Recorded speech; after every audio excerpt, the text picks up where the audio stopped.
کیا آپ نے کسی ماں کا ایسا بیٹا بھی دیکھا ہے کہ جو نیزے پر شہادت کے بعد قرآن سناتا ہے؟ سبحان اللہ سبحان اللہ. آپ نے کسی ماں کا آپ تاریخ بتائیں نا، آپ تاریخ بتائیں.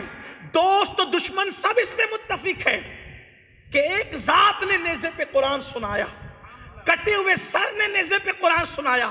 وہ قرآن سنانے والا کوئی اور نہیں تھا، وہ نواس رسول امام حسین تھے، جو بیٹے ہیں علی مرتضی باب مدینۃ العلم کے، بیٹے ہیں بی بی زہرا سیدہ فاطمۃ الزہرا کے، بھائی امام حسن کے. میرے پیارے آقا علیہ السلام کے دیوانوں، کسی ماں کے بیٹے نے نیزے پہ قرآن نہیں سنایا. فاطمہ کا بیٹا نیزے پہ قرآن کیوں سناتا ہے؟ اس لیے کہ جس ماں کا بیٹا خانقاہ میں قرآن سیکھتا ہے، مدرسے میں قرآن سیکھتا ہے، مسجد میں قرآن سیکھتا ہے، وہ منبر و محراب پہ قرآن پڑھتا ہے.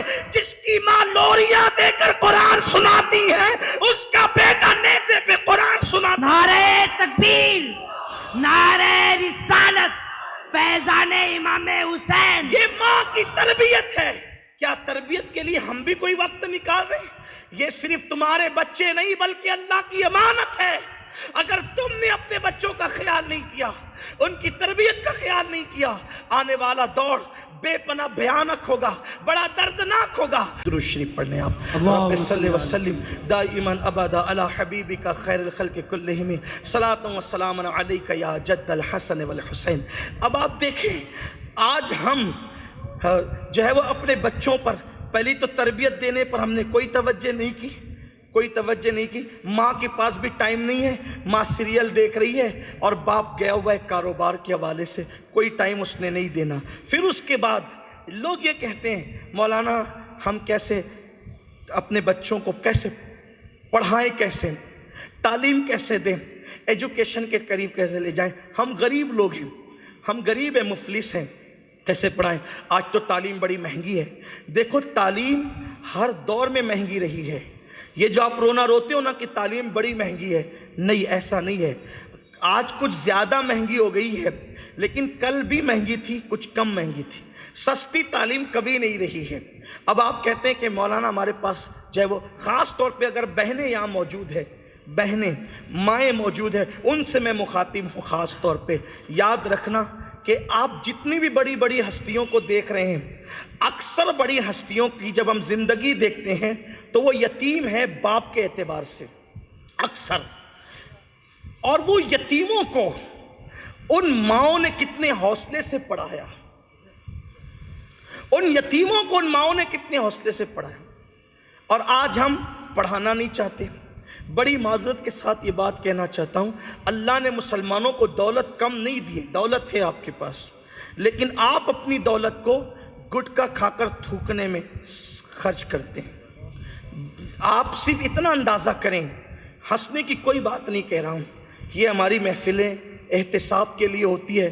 مجھے بڑی تکلیف ہوتی ہے جب کوئی اللہ رسول کی بات سن کر یا قوم کی تباہی کی بات سن کر جن کے ہونٹوں پہ ہنسی آتی ہے، مجھے بہت تکلیف ہوتی ہے. میں اس پر بہت جو ہے وہ دل میرا ٹوٹتا ہے کہ ابھی میری قوم کو یہ بھی شعور نہ رہا کہ کس بات پہ ہنسنا چاہیے اور کس بات پہ آہیں کرنا چاہیے. ابھی اس قوم کو یہ بھی ہنسنے اور رونے کا مقام کہاں ہے یہ بھی میری قوم کو نہیں پتا. کہاں سبحان اللہ کہنا چاہیے، کہاں معاذ اللہ کہنا چاہیے، اس شعور سے بھی میری قوم دور ہو چکی ہے. کتنا افسوس کریں.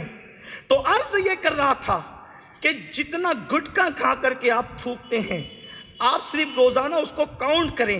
اگر 5 روپے کی بھی کوئی پڑی آتی ہے، 10 روپے کی بھی آتی ہے، اور آپ صرف 5 پڑیاں کھا جاتے ہیں تو بھی روزانہ 50 روپے آپ صرف تھوک رہے ہیں. 50 روپے آپ تھوک رہے ہیں روزانہ. اور آپ یہ نہ سمجھیں میں نے کمایا ہے، مولوی کو کیا تکلیف ہے، میں نے کمایا ہے، اس سید کو کیا تکلیف ہے، میں نے کمایا، اس خطیب کو کیا تکلیف ہے. کمایا آپ نے ہے. اور اگر آپ معاذ اللہ اپنے آپ کو مسلمان نہیں سمجھتے، میں نے آپ سے کچھ نہیں کہنا. اور اگر آپ اپنے آپ کو مسلمان سمجھتے ہیں تو میرا اللہ قرآن میں کہتا ہے ان اللہ اشتری من المؤمنین انفسهم واموالهم بان لهم الجنہ. اللہ نے مومنوں کی جان کو اور ان کے مال کو جنت کے بدلے خرید لیا ہے، اب یہ مال تیرا نہیں ہے، اس کو تو نے اللہ کے ہاتھوں بیچ دیا ہے، یہ مال میرے اللہ کا ہے، اور اللہ سے محبت کا تقاضا مجھے مجبور کرتا ہے کہ جس مال کو تو نے اللہ کے ہاتھوں بیچ دیا ہے، اب تو گٹکا کھا کر کے اگر اس کو تھوک تھوک کر ضائع کر رہا ہے تو مجھے تکلیف تو ہوگی کہ یہ مال صرف تمہارا نہیں ہے، دیا تو اللہ نے ہے نا۔ اور بحیثیت مومن پھر آپ کہتے ہیں کہ اللہ نے بہت نوازا ہے، ہم تھوک دیں گے۔ یاد رکھنا ایک دن اللہ کی عدالت میں ضرور کھڑے ہوں گے، اور یہ جو گٹکا کھا کھا کر کے تھوک رہے ہو، سگریٹ پی پی کر کے اپنی دولت کو آگ لگا رہے ہو، اللہ رب العزت اس کے متعلق تم سے ضرور سوال کرے گا، کیونکہ قیامت کے سوالوں میں سے ایک سوال یہ بھی ہے، دولت کہاں سے کمائی تھی اور کہاں پہ خرچ کیا تھا؟ کمائی کہاں سے تھی یہ بھی پوچھا جائے گا، اور خرچ کہاں کیا تھا یہ بھی پوچھا جائے گا۔ زنا کے اڈوں پہ دولت خرچ کرنے والوں، شراب کے اڈوں پہ دولت خرچ کرنے والوں، جوئے میں دولت ہارنے جیتنے والوں، گٹکا اور سگریٹ پر اپنی دولت کو خرچ کرنے والوں، کیا جواب دو گے اللہ کی بارگاہ میں کہ کئی بیٹیاں مسلمانوں کی برقع پہن کر سگنلوں پہ بھیک مانگ رہی تھی، اور تم گٹکا کھا کھا کر روزانہ سینکڑوں اور مہینوں کے ہزاروں روپے تھوک رہے تھے، اپنی سگریٹ کے ذریعے سے اپنی دولت کو آگ لگا رہے تھے۔ یہ ساجد بھائی جو ہے یہ کیوں ختنہ کا کیمپ رکھ رہے ہیں؟ ناگپور والوں، شرم کی بات ہے کہ مسلمانوں کے پاس آج ختنے کو بھی پیسے نہیں ہیں، اس لیے کیمپ لگانا پڑتا ہے۔ جس قوم کے بچوں کی ختنہ کے لیے پیسے نہ ہو، اگر وہ قوم شراب کے اڈوں پہ دولت خرچ کرے گی تو قدرت ان سے پوچھے گی نہیں؟ اچھی طرح یاد رکھنا، قدرت دولت دے کر کے تم کو بھول نہیں گئی ہے، جو اللہ دینا جانتا ہے وہ چھیننا بھی جانتا ہے۔ میرے اللہ کی خفیہ تدبیر سے ڈرو، اس نے بڑے بڑے سلاطین کو بھیک مانگنے پہ مجبور کیا ہے، اور اس نے بھکاریوں کو دولت مند بنایا ہے، بادشاہ بنایا ہے۔ یاد رکھنا اس کی دی ہوئی دولت کا مس یوز کرو گے تو کہیں ایسا نہ ہو، کیونکہ اس کا قانون ہے۔ میں بد دعا دینے نہیں آیا، میں کوسنے نہیں آیا، لیکن حقائق کا سے ہم آنکھ بند نہیں کر سکتے۔ جب وہ دولت دیتا ہے اور دولت کا مس یوز کیا جاتا ہے تو وہ دولت چھین بھی لیتا ہے۔ کب تک زنا کے اڈوں پہ دولت خرچ کرو گے؟ کب تک شراب کے اڈوں پہ دولت خرچ کرو گے؟ کب تک عیاشوں پہ دولت خرچ کرو گے؟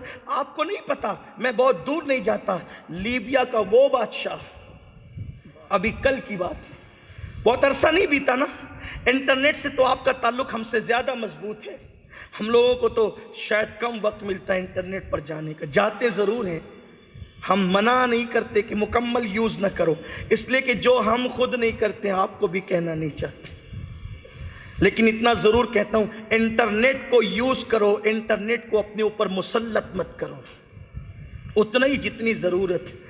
یار ہمارے یہاں تو کھانا بھی ضرورت کے مطابق کھایا جاتا ہے، کھانے کو بھی ہم مسلط نہیں کرتے اپنے اوپر۔ قرآن کہتے ہیں کلو واشربو ولا تسرف، جس کھانے کے بغیر زندگی نہیں ہے قرآن اس پر بھی پابندی لگاتا ہے، کھاؤ پیو، حد سے نہیں بڑھنا۔ تو نیٹ بھی استعمال کرو، حد سے نہیں بڑھنا، حد کے باہر سب چیزیں نقصان دہ۔ یار جب محبت کے بارے میں قید کر دیا گیا کہ محبت بھی کرو گے تو اتنی ہی جتنی حد ہے، جب ہمارے یہاں محبت، اور وہ بھی کون سی محبت جس سے محبت ایمان کی جان ہے، وہ بھی حد میں ہے، حد پار نہیں کر سکتا۔ جب محبت حد میں ہے تو انٹرنیٹ بے حد کیوں ہو رہا ہے، فضول خرچی بے حد کیوں ہو رہی ہے؟ تو یہ لیبیا کا جو شہزادہ تھا، بادشاہ تھا، حال یہ تھا کہ اس نے باضابطہ طور پر جو عطر وہ استعمال کرتا تھا، اس عطر کے لیے اس نے الگ الگ کمپنیاں بنا رکھی تھی، اس کمپنی کا عطر اکیلا وہی یوز کرتا تھا، اس کے سوا کوئی نہیں کر سکتا تھا۔ ٹھیک، برطانیہ کے راستوں میں کوئی جو ہے وہ اپنی گاڑی کو جو رفتار انہوں نے متعین کیا ہے اس سے زیادہ وہ دوڑا نہیں سکتا تھا، لیکن یہ شخص وہ ہے جس نے برطانیہ کا قانون توڑا ہے، جس کا حال یہ تھا کہ بش جیسے لوگ اور برطانیہ کے ٹونی بلیئر جیسے لوگ اس کے دوست تھے، ان کی بیویوں کے ساتھ اس کے ہاتھ ملانے کے معاملات تھے، یہ سب کچھ تھا۔ ایک مرتبہ جو لباس پہن کے اتار دیا دوبارہ نہیں پہنتا تھا۔ آپ کہیں گے یہ کہیں اور بھی تھا، لیکن دونوں میں فرق ہے۔ یہ ازراہ تکبر اور مس یوز تھا دولت کا۔ غوث پاک بھی پہن کے اتار دیتے تھے، لیکن غوث پاک کا شوق نہیں تھا، نیا اس لیے پہنتے تھے کہ میں پہن کر کے بہانے سے اس کو پرانا کر دوں گا ایک دن کا، اور دوسرے دن یہ میری وجہ سے قیمتی لباس کسی غریب کو پہننے کو مل جائے گا۔ حکمت یہ تھی اس میں، دونوں میں فرق ہے، دونوں میں فرق ہے۔ تو یہ لیبیا کے شہزادے کا حال تھا۔ آپ جانتے ہیں اس کی زندگی کا اینڈ کیسے ہوا؟ دیکھ لیجئے انٹرنیٹ پر، ایک چھوٹے سے کمرے میں آخری دن اس کو گزارنے پڑے، اور کس طرح گزارے اس نے؟ وہیں پر وہ پاخانہ بھی کرتا تھا، وہیں پیشاب بھی کرتا تھا، وہیں سوتا بھی تھا۔ جب وہ گرفتار کیا گیا ہے تو اس کے وجود پر جو ہے ایک موٹا کپڑا تھا اور موٹا جبہ تھا، اور اس سے پاخانے کی بدبو آ رہی تھی، کیونکہ وہ وہیں اس کو سونا پڑتا تھا۔ یہ اس کی زندگی کا اینڈ ہے۔ 1450 سال 900 سال 1000 سال پہلے کے واقعات نہیں بیان کر رہا ہوں، یہ کل کی بات ہے، انٹرنیٹ پر موجود ہے۔ مطلب کیا؟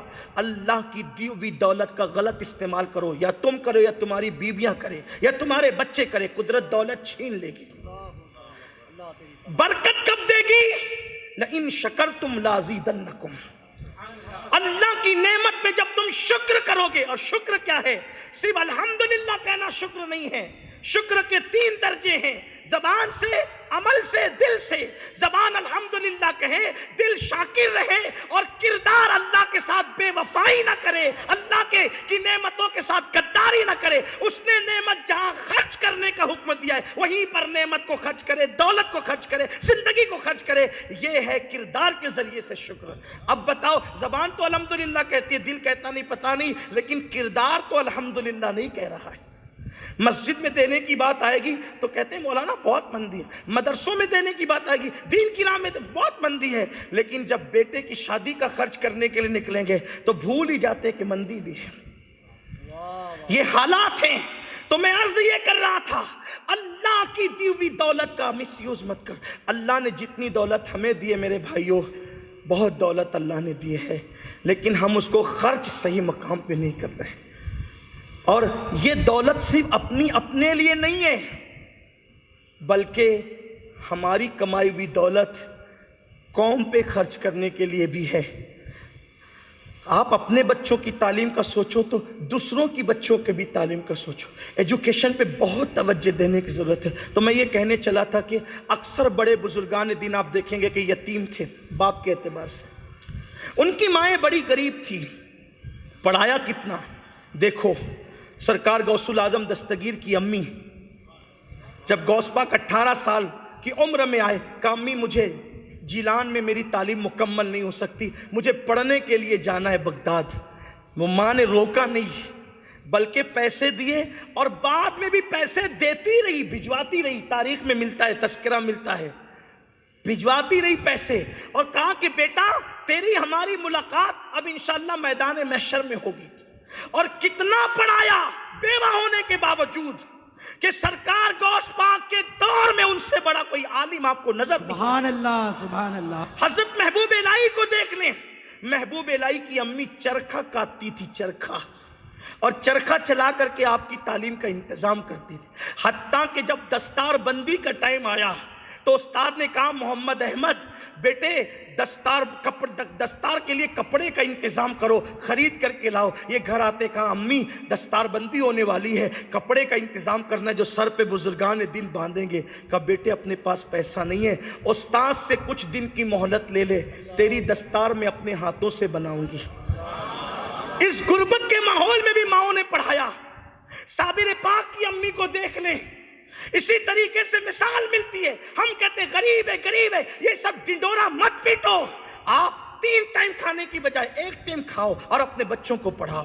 1 ٹائم کھانے کی بجائے آدھی روٹی کھاؤ، اپنے بچوں کو پڑھاؤ، اپنے بچوں کو ٹائم دو۔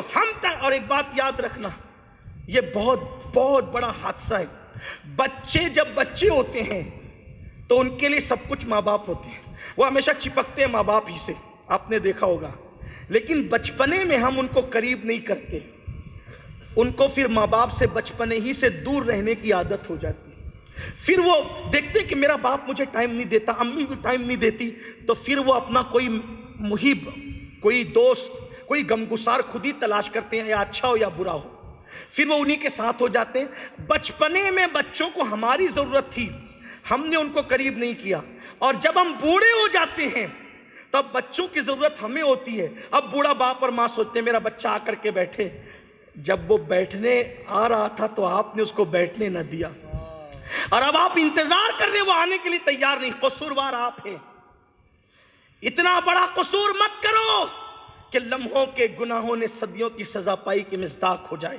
اپنے بچوں کو ٹائم دو، تو ٹیلنٹ، ہمارے بچوں کا جو ٹیلنٹ ہے نا، اس سے بڑی تکلیف ہے اگیار کو، اس لیے الگ گیم ہمارے درمیان، نشاور چیزیں ہمارے درمیان، ماں باپ سے بغاوتوں کی سیریل ہمارے درمیان۔ آئیے تو یہ حادثہ ہمارے ساتھ ہے۔ دوسری چیز دیکھو ہم کس طریقے سے خدمت خلق کے معاملے میں ہماری تاریخ کیا تھی، خدمت خلق کے معاملے میں ہماری تاریخ کیا تھی، اسلامی تاریخ۔ بس ایک دو باتیں، ایک باتیں لیں گے اور آگے بڑھیں گے۔ مجھے پتہ ہے عنوان بڑا وسیع ہے، ٹائم اتنا وسیع نہیں ہے، لیکن اللہ برکت دے، میں بات جلدی آگے بڑھوں۔ اللہ کے رسول نے دنیا سے تشریف لے گئے، حضور نے کوچ فرمایا دنیا سے بظاہر، اور رسول اللہ کے پہلے خلیفہ اور جانشین سیدنا ابو بکر صدیق مصلی امامت پر اور جو ہے وہ خلافت کی کرسی پہ بٹھائے گئے۔ صحابہ کے امام ہیں، صدیق اکبر صحابہ کے امام ہے، امام الصحابہ ہیں صدیق اکبر، اور صدیق اکبر سارے صحابہ میں سب سے افضل ہے۔ سبحان اللہ، سبحان اللہ۔ الحمدللہ ہمارا کوئی عقیدہ ایسا نہیں ہے کہ ہم اپنے عقائد کے معاملے میں یا رافضیوں سے صلح کرتے ہو یا تفضیلیوں سے صلح کرتے ہو۔ ہمارا عقیدہ وہی ہے جو ہمارے بزرگوں کا عقیدہ ہے۔ ہم صدیق اکبر کو صحابہ کا امام مانتے ہیں، اور مولا کائنات بھی مانتے ہیں۔ مولا علی فرماتے ہیں جس کو رسول اللہ نے ہمارے دین کے لیے پسند کر لیا، یعنی مصلی پہ کھڑا کیا، ہم نے اس کو اپنی دنیا کے لیے پسند کیا۔ سبحان اللہ۔ صحابہ کے امام ہے، صدیق اکبر ہے، پھر فاروق اعظم ہے، پھر عثمان غنی ہے۔ حضور علیہ الصلوۃ والتسلیم کی خلافت الگ ترتیب ہے، اور چوتھے خلیفہ مومنوں کے مولا مشکل کشا علی مرتضیٰ ہیں۔ سبحان اللہ، سبحان اللہ۔ ہمارے یہاں ایک ترتیب ہے۔ ہم اسی طرح فرشتوں میں بھی جو ہے وہ افضلیت کے قائل ہیں۔ رسول ملائکہ سارے فرشتوں میں افضل ہے، اور رسول ملائکہ کو غیر رسول مخلوق پر فضیلت حاصل ہے۔ فرشتوں کی توہین کو ہم کفر سمجھتے ہیں، کی توہین کو ہم کفر سمجھتے ہیں۔ کسی فرشتے کی ادنا سی توہین نہیں کی جا سکتی، یہ ہمارا مسلک ہے۔ کیوں؟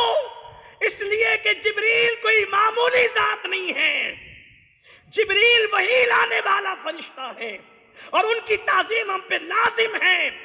اور میرے امام نے مگر جبریل کی شان بیان کرتے ہوئے یوں بھی کہا ہے کہ تیرے در کا دربان، سبحان اللہ، تیرے در کا درباں ہے جبریل اعظم، تیرا مدح خواہ ہر رسول و ولی۔ سبحان اللہ، حق ہے، حق ہے۔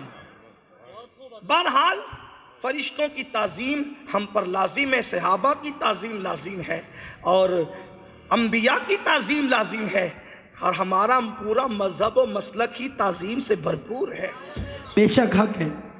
جب تعظیم کریں گے تو تعظیم والے بنیں گے۔ بہرحال تو بات دور نکل گئی، تو عرض کر رہا تھا کہ صدیق اکبر خلیفہ ہوئے، کاموں کی فہرست بنی، یہ اس کو دیں گے، یہ اس کو دیں گے، یہ اس کو دیں گے، یہ اس کو دیں گے۔ ایک کام تھا کہ حضور کے ظاہری دور میں ایک بڑھیا ہے جس کا کوئی ہے نہیں، اس کے گھر کا کام کاج بھی کسی نہ کسی نے کرنا ہے، اس کی جگہ صدیق اکبر نے خالی چھوڑ دی، اس پر کسی کا نام نہیں لکھا۔ اب ہر شخص سوچنے لگا کہ یہاں کسی کا نام نہیں ہے تو یہ کام میں ہی کر لوں گا، اور ہمارا حال یہ ہے کہ ذمہ داری دو بھی تو لوگ نہیں کرتے۔ اور وہاں حال یہ ہے ہر شخص سوچتا ہے کہ میں کر لوں گا، کیونکہ وہ نیکی میں آگے بڑھنا چاہتے تھے، وہ چاہتے تھے کہ ایک ایک نیکی کی ضرورت ہوگی قیامت کے دن۔ بہرحال فاروق اعظم نے پوری طبیعت بنائی کہ میں جاؤں گا اور یہ کام میں نے کرنا ہے۔ عشاء کی نماز کے بعد، عشاء کی نماز ہو گئی، نماز عشاء پڑھنے کے بعد اپنے اپنے گھروں کو لوگ چلے گئے۔ فجر کی نماز کے لیے آئے، فجر کی نماز پڑھی، نماز فجر پڑھنے کے بعد سیدنا فاروق اعظم گئے تو دیکھا کہ اس بڑھیا کے گھر میں سب صاف صفائی ہو چکی ہے، ساری چیزیں ترتیب سے لگی ہوئی ہے۔ سوچا اتنی صبح کے کوئی کام کر گیا۔ دوسرے دن تھوڑا اور پہلے گئے، پھر بھی کام ہو چکا تھا، اس دن اور پہلے گئے، اور بھی کام ہو چکا تھا۔ ایک دن عشاء پڑھ کر کے چلے گئے تو کیا دیکھا کہ جب رات کچھ گزری تو کسی نے اپنے چہرے پر جو ہے وہ چہرہ چھپا رکھا ہے۔ لوگ یہاں گناہ کرتے وقت چہرے چھپاتے ہیں، میرے نبی کے یاروں کی شان تو دیکھو، سبحان اللہ، نیکیوں میں کتنا اخلاص تھا کہ نیکی کرتے وقت چہرے چھپائے جا رہے تھے۔ یہاں تو حال یہ ہے اگر کونسلر بھی بیچارہ یا کارپوریٹر بھی جمعہ کی نماز نہیں پڑھتا ہے تو اس کی تمنا ہوتی ہے کہ واٹس ایپ پر آ جائے کہ میں نے بھی جمعہ کی نماز پڑھی ہے۔ یہ حالت ہے، قوم کا حال یہ ہے، اور وہاں نیکیاں اللہ اکبر چھپائی جا رہی ہیں۔ میں سمجھتا ہوں کہ لوگ چھوٹے چھوٹے کام کرتے ہیں اور بڑی بڑی تصویریں چھپواتے ہیں۔ لوگوں اللہ کے لیے بھی تو کچھ کرو، صلہ اللہ سے لینا ہے، اور تشہیر کرتے پھرتے ہیں، اللہ کے لیے بھی تو کچھ کرنا سیکھو۔ اور یاد رکھنا جو کام اللہ کے لیے ہوتا ہے پھر وہ ضائع نہیں ہوتا، اس کی خوشبو باقی رہتی ہے، اور جو کام اللہ کے لیے نہیں ہوتا پھر اس کا کوئی صلہ بھی نہیں ہوتا۔ قیامت کے دن قدرت کہے گی جس کے لیے کیا تھا جاؤ اسی سے صلہ مانگ لے۔ تو سیدنا فاروق اعظم بیٹھے تو کیا دیکھا کہ کوئی چہرے پہ نقاب ڈال کر آتا ہے، اندر گھستا ہے، کام کر کے جب دبے پاؤں نکلنے لگتا ہے فاروق اعظم نے دامن پکڑ لیا۔ محترم ذرا ہمیں بھی تو پتہ چلے کہ یہ پراسرار خادم بڑھیا کا کون ہے۔ جب چہرے سے نقاب ہٹا تو وہ کوئی اور نہیں، میرے نبی کا یار غار صدیق اکبر تھا۔ سبحان اللہ، سبحان اللہ، حق ہے۔ یہ اپنی تاریخ ہے، یہ اپنی تاریخ ہے اسلام کی کہ ایک بے سہارا بڑھیا کی خدمت کے لیے اتنے قدم اٹھ رہے ہیں، اور آج اپنا حال یہ ہو گیا ہے ماں بوڑھی ہو جائے تو اس کی خدمت کے لیے اپنے پاس ٹائم نہیں۔ ہماری تاریخ یہ تھی، وہ بڑھیا عورت کا نام بھی نہیں ملتا تاریخ میں، لیکن وقت کا صدیق اکبر، وقت کے فاروق اعظم اس کی خدمت کے لیے دوڑے دوڑے جا رہے ہیں۔ اور یہاں ماں باپ بوڑھے ہو جائیں تو لوگ کہتے ہیں مولانا دعا کرو اللہ جلدی سے میرے باپ کو اٹھا لے۔ یہ آج ہمارا حال، کتنی فکر گندی ہو گئی ہے۔ کس کو اٹھانے کی بات کر رہا ہے میرے عزیز؟ وہ جو تیرے لیے بے لوز دعا کرتا ہے، اور اس کی دعا کے برابر پھر کسی کی دعا اس وقت نہیں ہے۔ پیر صاحب کی دعا کی لالچ کرنے والوں، سید صاحب کی دعا کی لالچ کرنے والوں، بڑے سے بڑا پیر دعا کرے، ناگپور والوں پھر کہتا ہوں برا نہیں ماننا، اس لیے کہ حق تلخ ہوتا ہے۔ بڑے سے بڑا پیر آپ کے لیے دعا کرے، اللہ پر کوئی لازم نہیں ہے کہ وہ آپ کے پیر کی دعا آپ کے حق میں ضرور قبول کرے، وہ چاہے تو قبول کرے چاہے تو رد کرے، لیکن تیرے ماں باپ کی دعا تیرے حق میں ایسی ہے۔ میرے نبی نے فرمایا دعا والدہ لولدہ کا دعائی لکم، فرمایا کہ تمہارے باپ کی دعا تمہارے حق میں ایسی ہے جیسے مجھ محمد کی دعا۔ سبحان اللہ، سبحان اللہ۔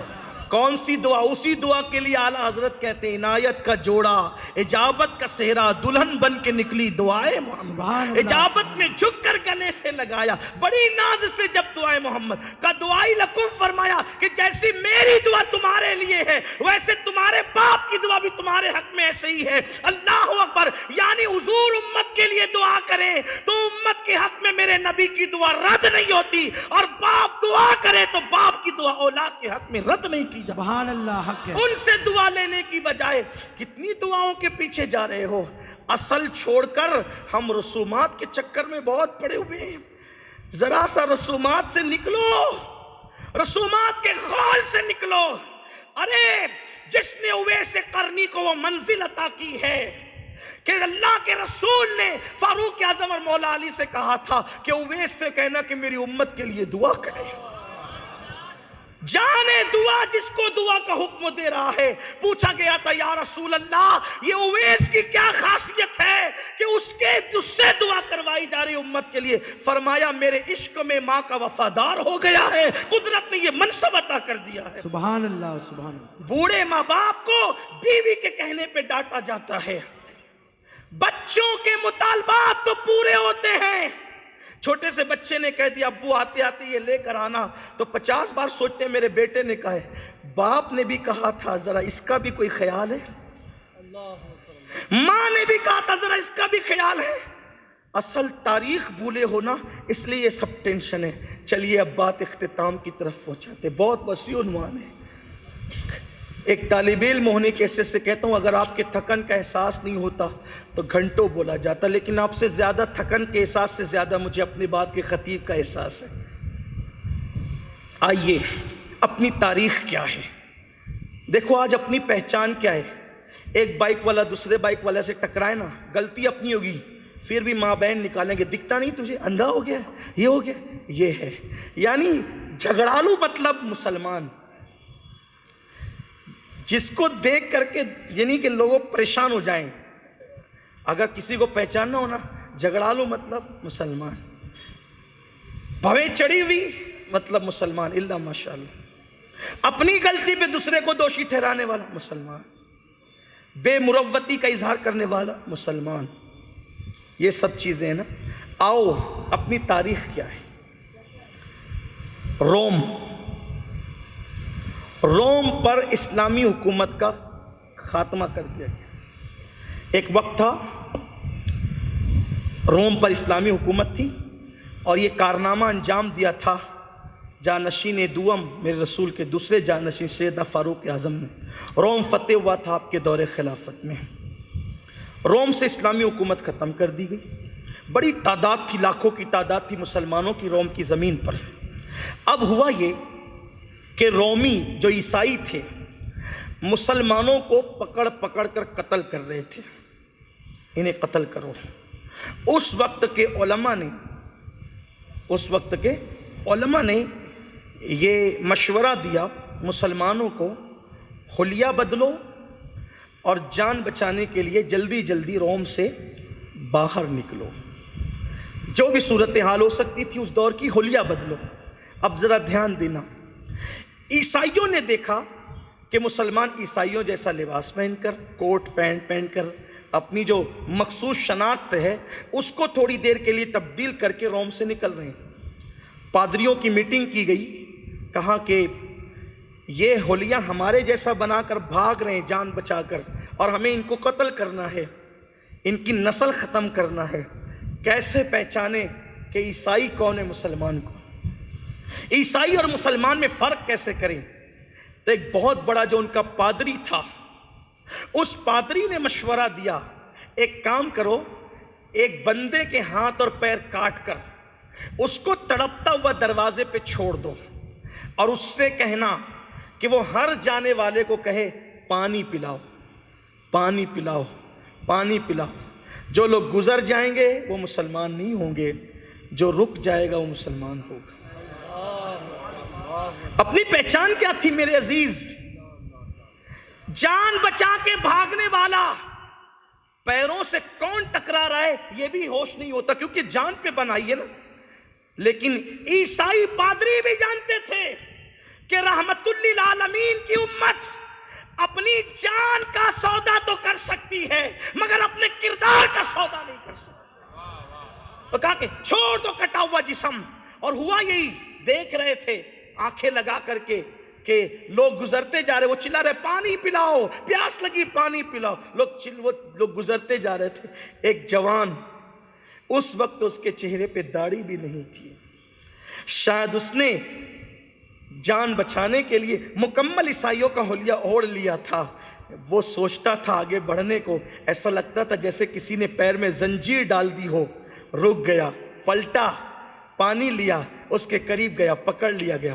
کہا چھوڑو مجھے، کون ہو؟ کہا تم مسلمان ہو. کہا میرا حلیہ تو دیکھو، میں مسلمان حلیے میں دکھتا ہوں تمہیں. کہا نہیں تم مسلمان ہو. جب تحقیق کی گئی وہ مسلمان ہی نکلا۔ اس پادری سے پوچھا گیا تھا تم نے یہ تدبیر کیسے، بلکہ تدبیر نے یہ مکر کیسے تم نے اختیار کیا؟ اس نے کہا میں جانتا ہوں مسلمان سب کچھ کر سکتا ہے لیکن مسلمان سخت دل نہیں ہو سکتا۔ اس کے دل کے رحم سے، اپنے دلوں کے رحم سے پہچان تھی۔ آج تو گھر کا کچرا پڑوس کے آنگن میں ڈال دیتے ہیں، اس پہ جھگڑا ہوتا ہے تو پولیس اسٹیشن تک ہم چلے جاتے ہیں۔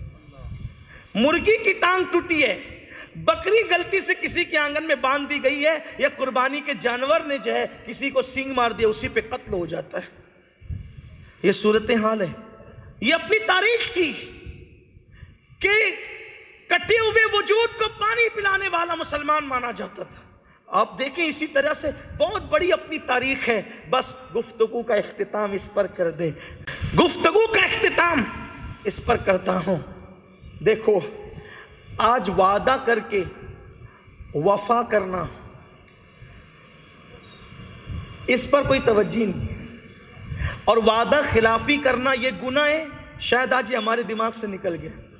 اگر آپ نے اپنے بچے سے کہا نا بیٹے میں اتنے ٹائم آ جاؤں گا انشاءاللہ، تم کو لے جاؤں گا کہیں، آپ پہ لازم ہو گیا ہے، وعدہ کیا ہے نا، اس بچے سے بھی آپ کو وعدہ وفا کرنا۔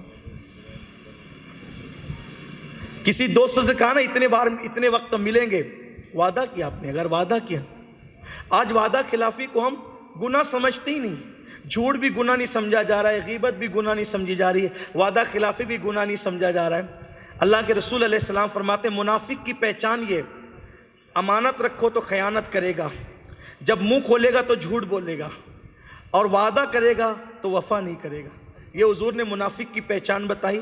اس آئینے میں ذرا اپنے آپ کو دیکھیں نا، تھوڑی دیر بیٹھ کر سوچیں نا۔ آپ بہت بڑے بنتے ہیں نا، ہم بہت بڑے ہو گئے ہیں، ہمارا حال یہ ہو گیا ہے کہ اپنے سوا ہم کسی کو جنتی سمجھنے کے لیے تیار نہیں ہیں۔ ذرا اس حدیث کے آئینے میں اپنا منہ تو دیکھ لو نا، کہاں ہیں ہم؟ دین ہمارے اندر کتنا ہے؟ دین سے دور ہو گئے۔ امام کہتے ہیں دن لغو میں کھونا تجھے، شب صبح تک سونا تجھے، شرم نبی خوف خدا یہ بھی نہیں وہ بھی نہیں۔ اللہ اکبر۔ کافر سے بھی اگر وعدہ کیا ہے اس کو بھی وفا کرنا ہوگا۔ ایک خوبصورت سا اپنی تاریخ کا واقعہ پیش کروں اور بات اینڈ کر دوں۔ انشاءاللہ پھر کئی موقع ملے گا تاریخ اسلام اور ہم پر گفتگو ہوگی، لیکن سن لے بہت چھوٹی سی بات۔ بدر کی جنگ ہے۔ کون سی جنگ ہے؟ بدر کی۔ مسلمان صرف 313 ہے، یہ آپ کو پتہ ہے، 313 مسلمان ہیں، اور ادھر 1000 کا لشکر ہے۔ یہاں صرف 8 لوگوں کے پاس تلوار ہے بس، ان میں سے بھی بہت سارے لوگوں کے پاس ٹوٹی ہوئی تلوار ہے۔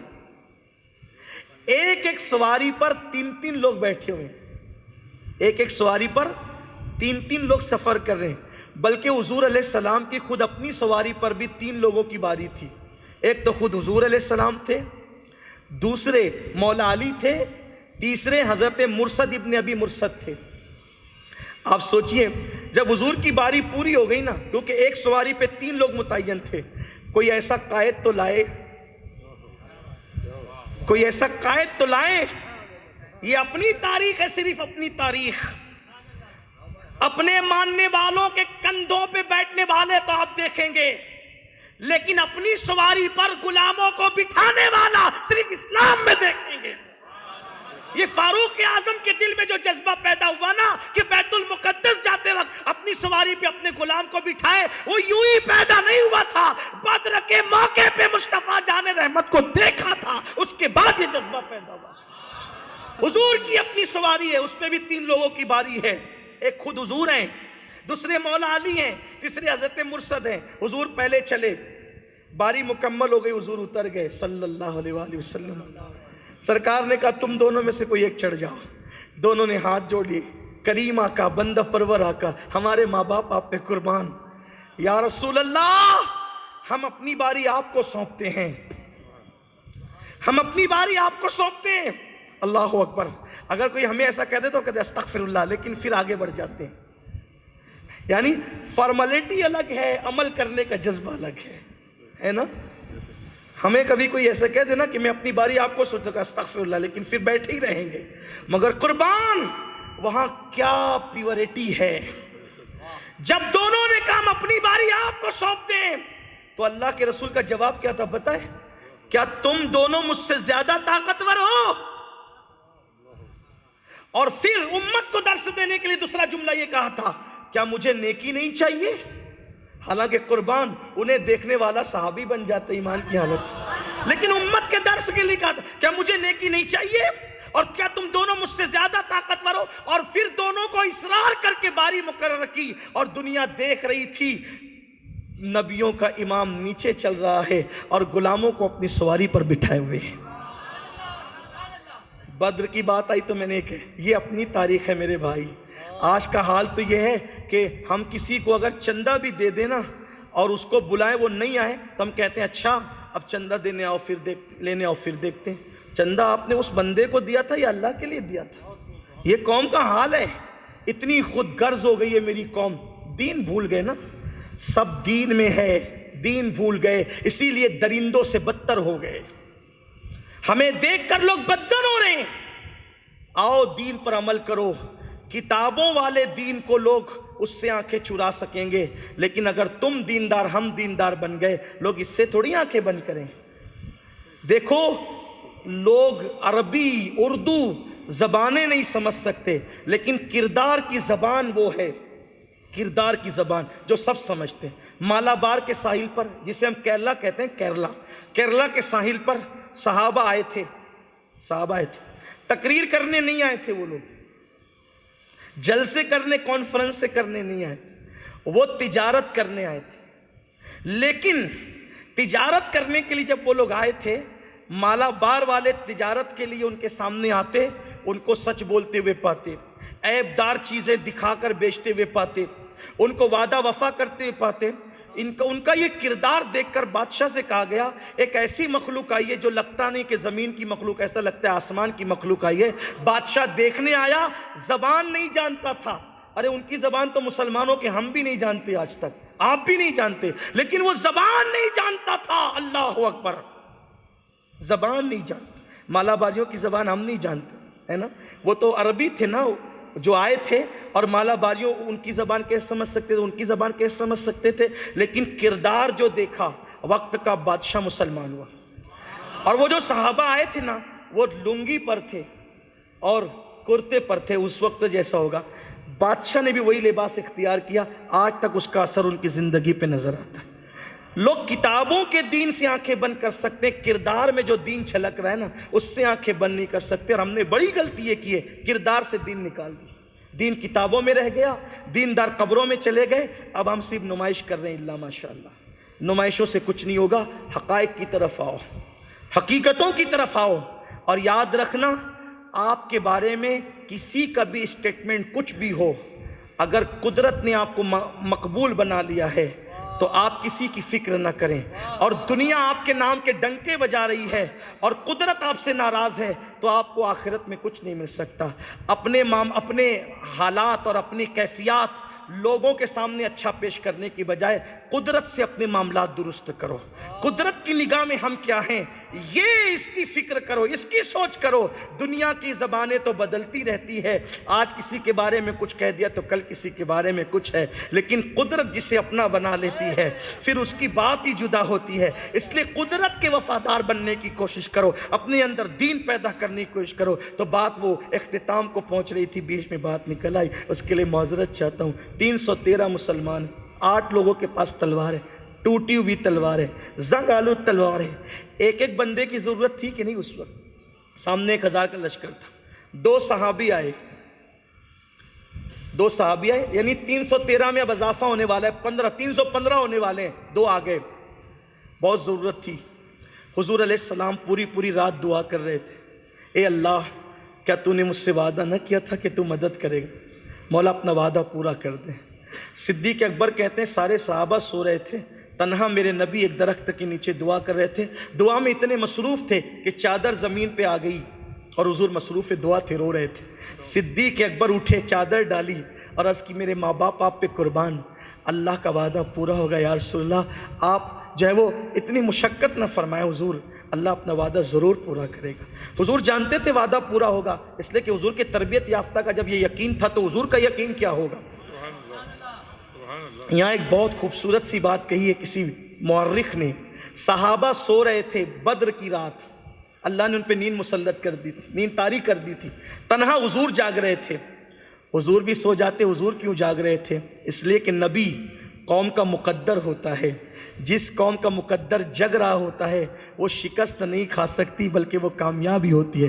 نبی جگ کر سونے والوں کو کہہ رہے تھے گویا کہ تمہارا مقدر جگ رہا ہے۔ سنیو، ہم بھی مقدر والے ہیں، اس لیے کہ ہمارے نبی رات رات بھر جگ کر گویا بتا رہے ہیں اے میرے غلاموں میں تمہارا مقدر ہوں، میں جگ رہا ہوں، اور جس کا مقدر جگتا ہے وہ قوم رسوا نہیں ہوتی۔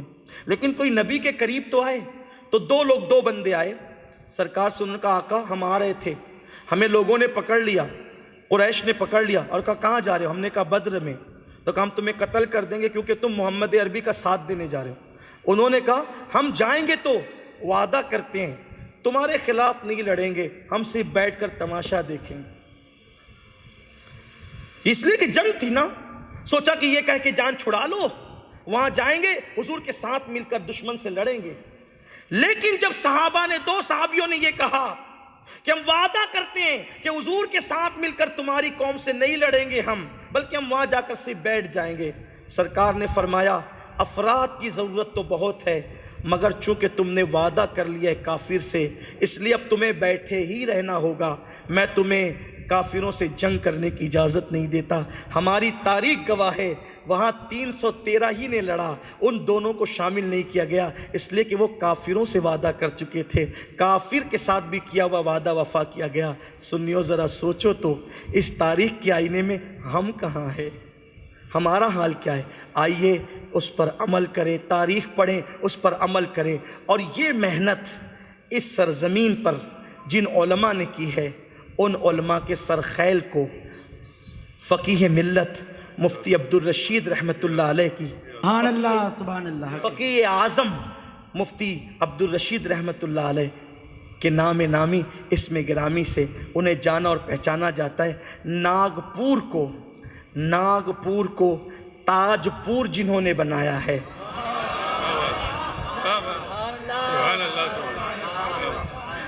ان علماء کے سردار کو دنیا فقیہ اعظم مفتی عبدالرشید رحمۃ اللہ علیہ کے نام سے جانتی ہے۔ میں نے کئی حضرت کے شاگردوں کی زیارت کی ہے، مجھے احساس ہوا کہ جن کے شاگردوں کی علمی لیاقت کا عالم یہ ہے تو اس ذات کی علمی لیاقت کا عالم کیا ہوگا۔